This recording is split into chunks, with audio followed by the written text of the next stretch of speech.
Welcome to the Real Talk with Andile Sinqoto. So for now, it's almost like I would like us to sort of like remain on policies, structures of the industry. You know, that's where I would like us to just stay around for now. You know, But can I just respond while staying to issues of structures of policy? It's that because The- sorry, no, I just want to say that the Department of Trade. What we do, guys, is a trade, yeah, right? It's a craft.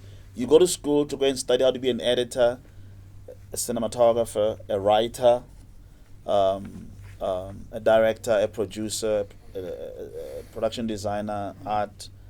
You know what I mean? You like VFX. Parents spend money for their kids to go and study how to use all these softwares and all that stuff, so they can get into it. So they have a trade, and they can get into an industry and be able to make a living, right? That's like if you can just look at it that way, then you'll see that it's all the departments. The Department of Labor is involved. The Department of Arts and Culture, it's art that they are studying, right? The Department of Transport, logistics. To get a project done, you need it's logistics. But at the top of all of this food chain of all of this is a department called the Department of Trade and Industry. Hit them, go to them, say, dude, we want to talk to you because the value chain says you are the one that pretty much, quote unquote, I went to school to go and learn a trade so that I can contribute to this industry. Whether you dispersing funds to me or not and I think we need to reseed from that. You have to unpack the value chain. but Mandla, my problem is that Mandla, there's so like for instance, there are so many students, filmmaker students, who didn't even get the opportunity of getting to that point because of they come into an industry that has no laws, that has no structures, and then they decide, nah, this is not for me. I'm going to be in IT. You know what I mean? So I think the foundation of the industry is the policies, structures, legislation, Sure. all those things. Get those things together.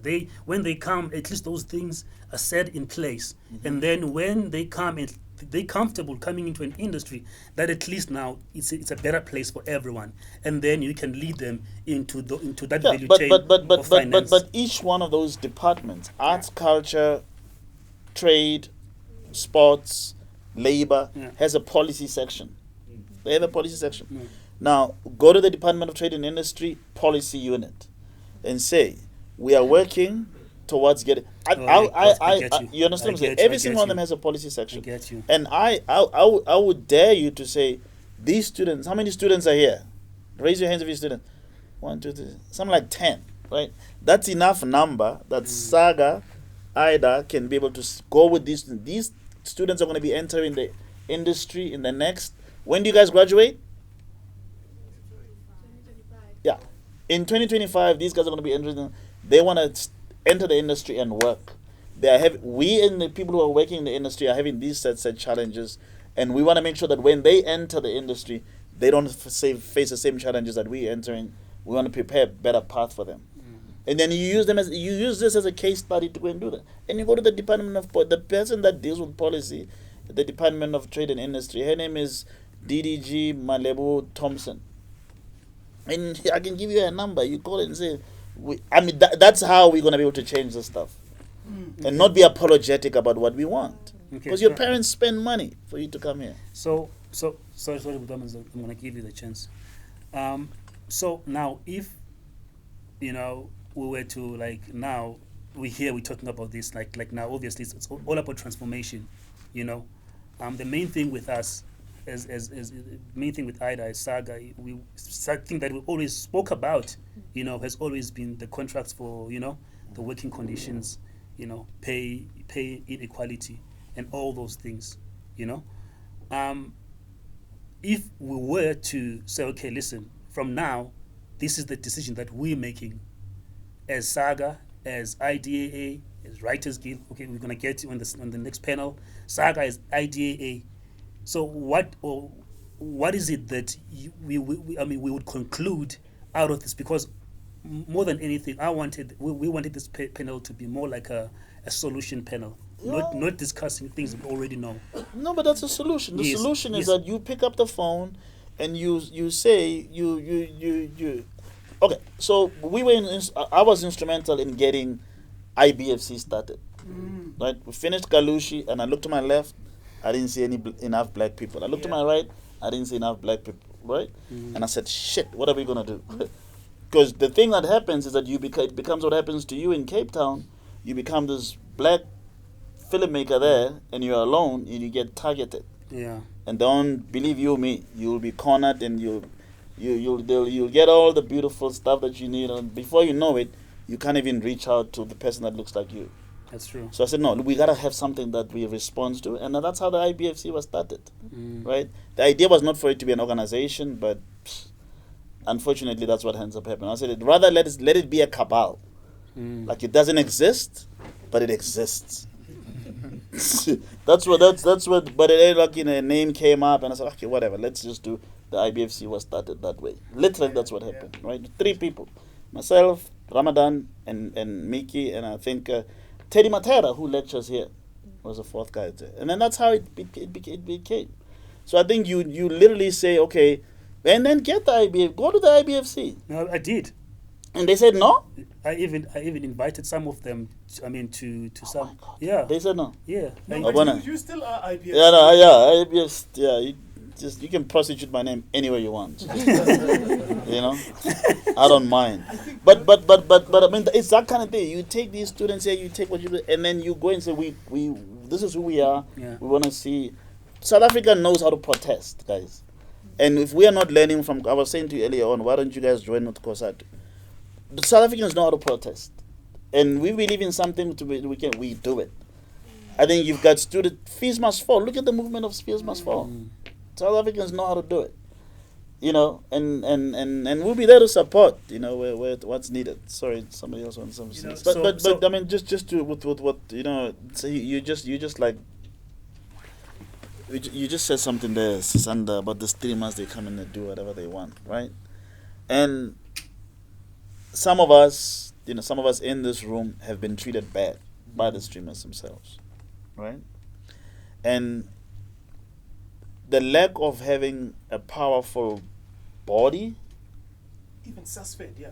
no, but a lack of having a powerful body that can be able, because that hasn't happened, mind you. The lack of having a powerful body that can be able to bring the streamer into a room. No, I mean, now that you said that, I'm just thinking out loud. Like, why aren't we having this collective? I see the Department of Labor, you know, but Department of Labor, they don't make, they don't, like, yeah, they're great. But why can't we be able to get this kind of setup and say, we want to be able to bring you guys as the streamers to come and talk about issues that we are having challenges with the producers as industry, and the challenges that we are having as like our issues of our IP, right? I have told myself and I've vowed, said no. You know, Netflix, for instance, right? Guys, Netflix can come to South Africa, make a film or a movie or a series, whatever, have the producers apply for a rebate. Yeah. Listen to how crazy this is. Have the producers apply for a rebate, get the rebate. As Netflix. No, as the producer. Yeah, on behalf when of Netflix. you go to say, hey, DTI rebate, they pay you the rebate as a producer. Netflix, a $1 trillion company, has the audacity to say to the producers, give us some of that rebate. Yeah. Taxpayers of South Africa, right? And you don't own the IP. That is highway robbery, and for a developing country. So the interesting thing talking about... Sorry. Mr. Zungula, so we have an MP in here, Yeah. president of ATM. Yeah. So we have a relationship with them. So I'm glad Appropriately that named ATM, guys. They got with money. I'm glad all these conversations are happening with the parliament member in here. You know what I mean? He's listening to all these things because I'm sure he didn't know some of the things that are being mentioned here. We did on our meetings with them. We did speak about some other things that we highlighted them with. about the industry.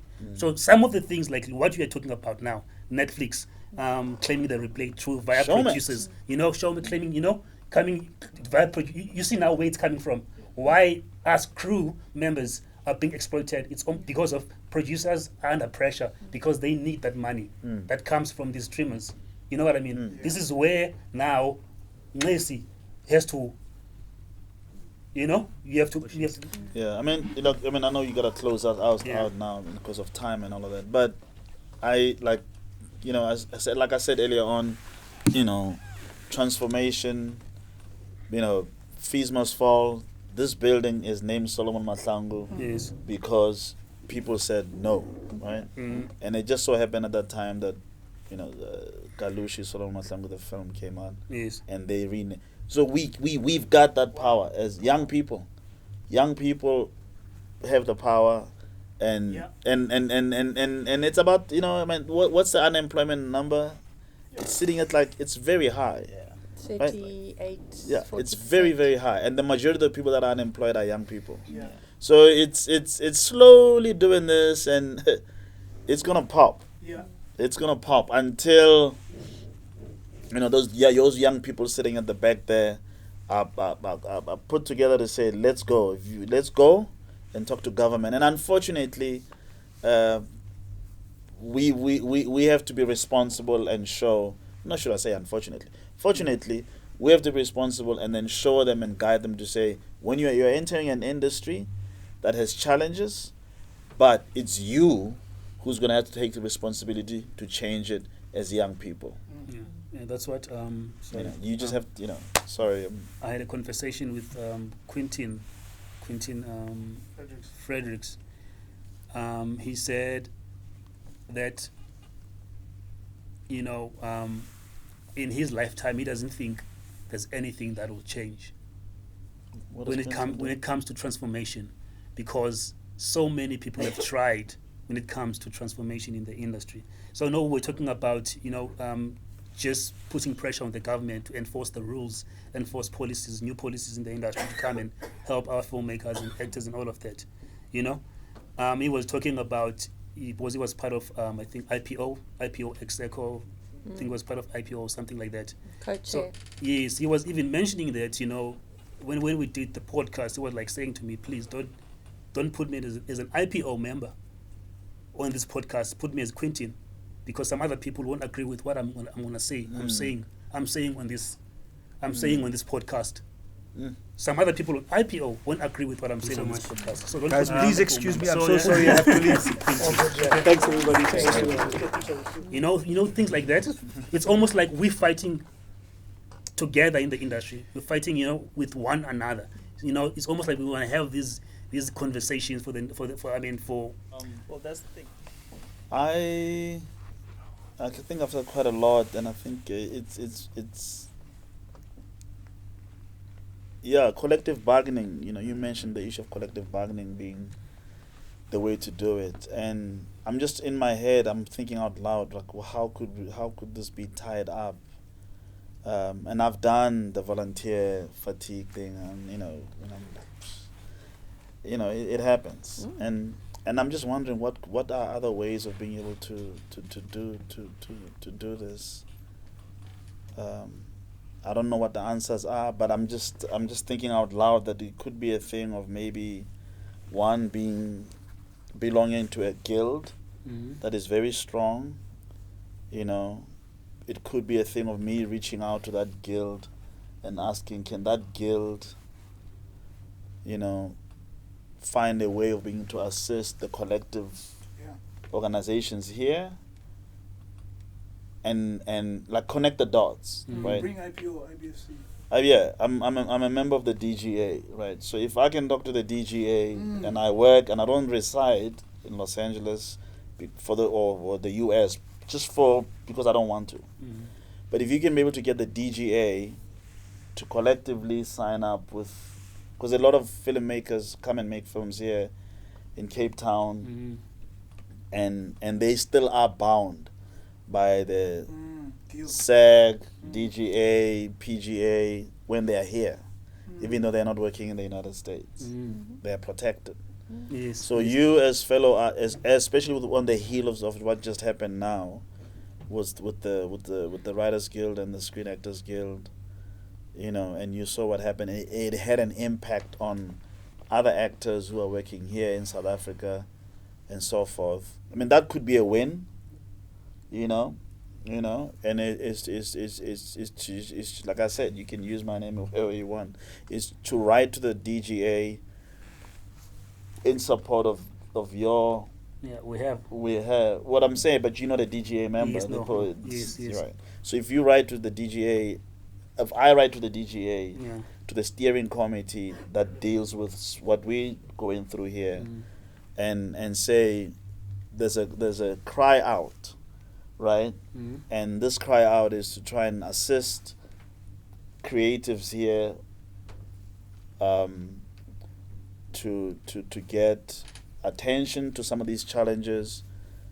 What can be done to tie in the DGA, the WGA, the PGA, whatever DA, even the local 600, because it's a very powerful union for cinematographers. That could be a way to explore. I don't know what the answers are. Yeah, I mean, yes. But maybe. Most definitely. That could be something that we can explore. But that's an amazing, great idea. But at the end of the day, as I think, I'm not sure. I don't know. There's a way you put it. You put it well. That I forgot what you said, but I liked it. But in a way that we all, like, for instance, Cape Town, they've got like the Commercial Producers Association. They made up their own rules for Cape Town Producers Association. I mean, for commercials, how commercials would go. Made up their own contracts. How contracts should be, how crew should be in Cape Town. When you're in Cape Town, this is how. And now it's affecting Joburg because commercial crews, they abide by the rules of the CPA wherever you are now. Even if you're for instance, let's say you're a Cola crew in Joburg, they abide by the rules of CPA. Cola crew. They will tell you that it's 12 hours for feature, 10 hours for commercial. Where does that come from? It comes from CPA.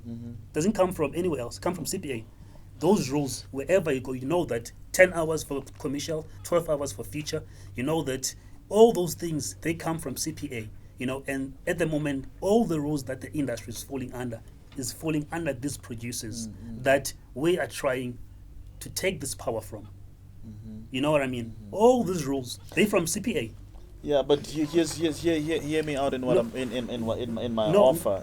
I'm saying that. Yes. I mean, you're talking about commercials. I understand. Not just commercials, but features Even as well. so hear me out in my offer in saying that right now, Cape Town, there's nothing being shot in Cape Town. Fact. Why? Because the majority of what Cape Town is a service industry.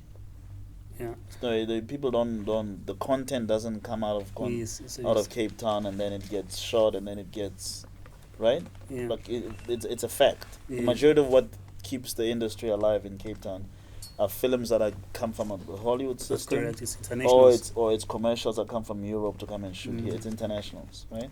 So that means it's not really a local focused industry, but you can be able to force those filmmakers that are coming to shoot in Cape Town, who are members of the DGA, I don't know, WGA, whatever, to come and shoot there, to say, no, but you guys, when you come and shoot in this foreign space, Cape Town, you still have the DGA, the WGA, what do they call them, SAG and all that, protecting you here, right? Now, on the hill, because the city that you are working in is predominantly supported by your presence here, does it not make sense that those that are working on the ground here, and I've had many crews and actor people who go and work on international shows there to say they get a bad treatment from local servicing producers than their counterparts from the US. So you just pick one.